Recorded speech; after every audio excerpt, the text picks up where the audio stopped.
Let's ride.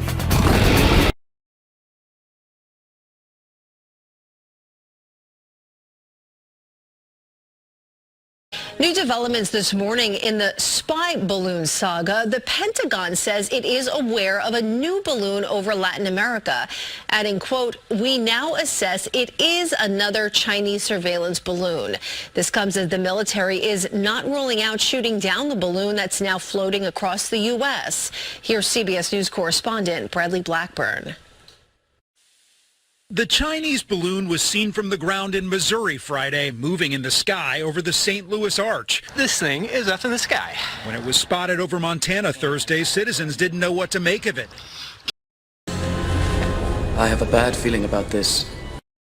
Tonight on a suspected Chinese spy balloon, including just how big it is and how close it might drift our way. The massive balloon is carrying a payload of cameras and antennas as big as 2 or 3 school buses. It's powered by solar panels and steered by a rudder. Beijing says it's a weather balloon that flew off course, a claim U.S. officials flatly reject. Secretary of State Antony Blinken postponed his high-stakes meeting with China's president that was set for this weekend because of this. It's a violation of our sovereignty. It's a violation of international law. I can only imagine what the reaction would be in China if they were on the other end. One defense official tells CBS News the safest opportunity to take it down will be when it reaches the Atlantic Ocean. So take a look at this map that we got from CNN. It shows the trajectory of the balloon's projected path, following the jet stream.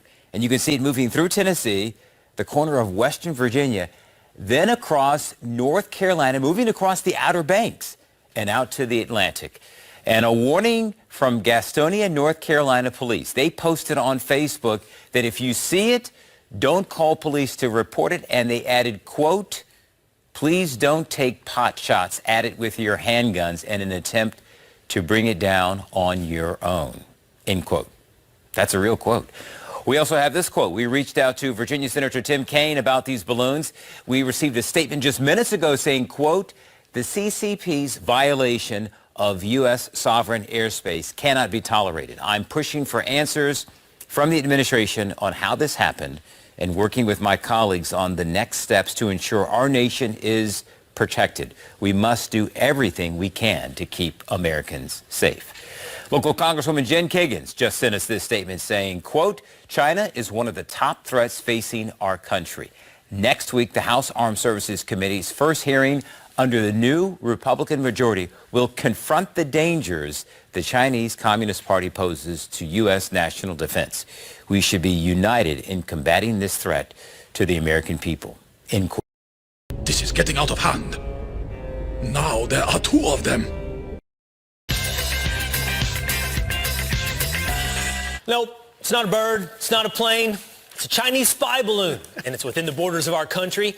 China says it drifted here by accident, and the U.S. says, no, it got here on purpose. It's true. Let's go off the wall to learn more about this balloon and whether others might be a threat.